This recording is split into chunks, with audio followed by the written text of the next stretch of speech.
Central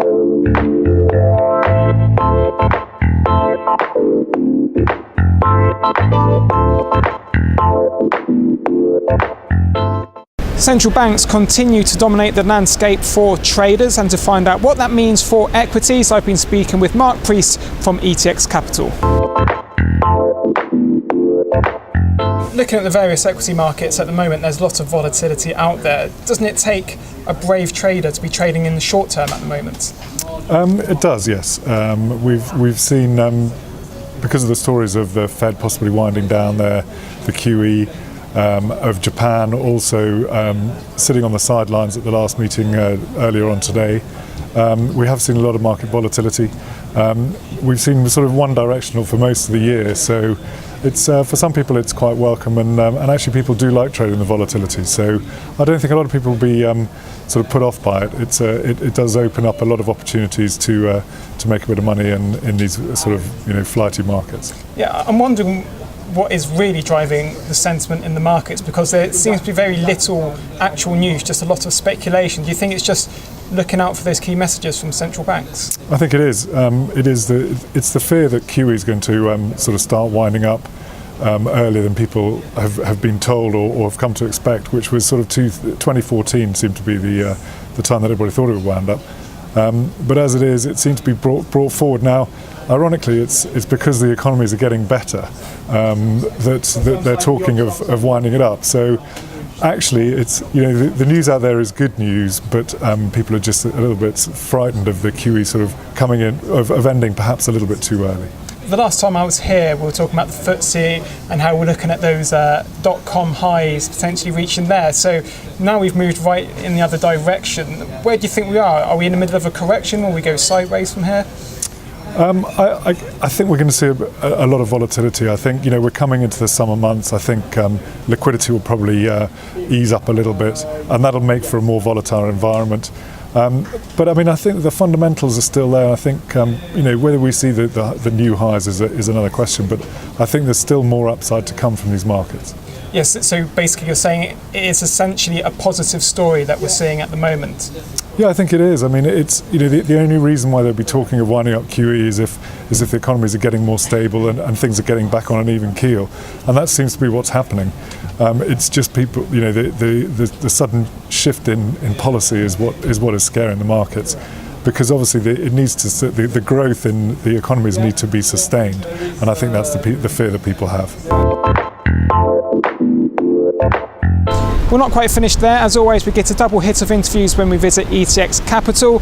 Coming up is Ishak Siddiqui, who I've been discussing the US dollar with. So first of all, tapering in the US dollar. Yep. I was just at your computer. There's a tweet about some guy claiming to have inside knowledge of when the Fed's going to start tapering off its QE. Yep. For traders, this is really tough at the moment, isn't it? Absolutely. It's the big question. When are they going to taper it? When? How? The timing is absolutely essential. We know that the Fed don't want to prematurely withdraw quantitative easing. It's too disastrous. The systemic, it could be a massive systemic event for the market. We could see an adverse reaction. Stock indices are at elevated levels. That's mostly on the back of the fact that the Fed has been pumping in this bout of liquidity over the past few years. So when it comes to trying to figure out when the Fed's going to withdraw quantitative easing, we know it's going to happen. There's an exit strategy apparently in place, one that markets don't know about. Really, the game right now is second guessing when the Fed's going to let go of quantitative easing. So what we're doing is we're looking through economic data, sieving through it, digesting it, absorbing it in any way that we can, trying to get some sort of read. And it's a bit of a mixed bag at the moment. We had payrolls out last week, which were very much seen as a Goldilocks report, not too hot, not too cold, suggested that there are signs of life in the US labour market, but at the same time it's still fragile, and that's bought some time for markets to continue figuring out when the Fed is going to taper quantitative easing. So at the moment, really right now, it's a big risk event, and we are just holding back for more economic data, and what you notice in the markets is that it becomes extremely volatile before a big day of economic data from the US. And this week you got those University of Michigan confidence numbers and the industrial production numbers out on Friday, and that's going to be a big market mover. I understand what you're saying, but this is very difficult for the dollar rates, isn't it? Because for example, if we look at the euro dollar, that's at 132, which by recent histories, relatively high for that pair. Yep. Dollar yen's trading below 100 again. So what does this all mean for the USD? Yeah, for the USD, I think it's right now investors are still saying that this is the best pick out of all those currency pairs because they're all suffering from their own dramas. I mean, for the euro, it doesn't make much sense for the euro to be up that sharply. It's showing very good character, but given the fact that there's the recession in the Eurozone isn't going away anytime soon. We are seeing a bit of recovery, but at the same time, when it comes to the ECB, they're showing a greater unwillingness to actually respond by stimulating the Eurozone economy. They failed to act at the last policy meeting, and they're probably going to do so at the next meeting. They don't want to get into negative deposit rate territory, and neither do they want to buy asset-backed securities. It's very much a nuclear option for the ECB. So that's not a great pick. The Japanese yen, I think most people want to stay away from that given how volatile it is and just how skeptical markets are of Abenomics and Japan as a country at the moment. The longer term prospects of Japan are very much in question. And then when it comes to commodity linked currencies, China's slowdown is not doing any favours for them as the Aussie dollar is taking a big hit. That's the same case with the South African rand.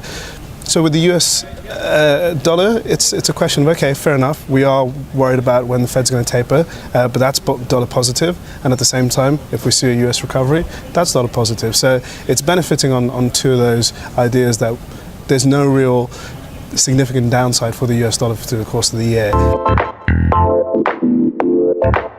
Well, thank you to both Ishak and Mark, who were both excellent. Stay tuned to Dukes Copy TV for more interviews, but for now, goodbye.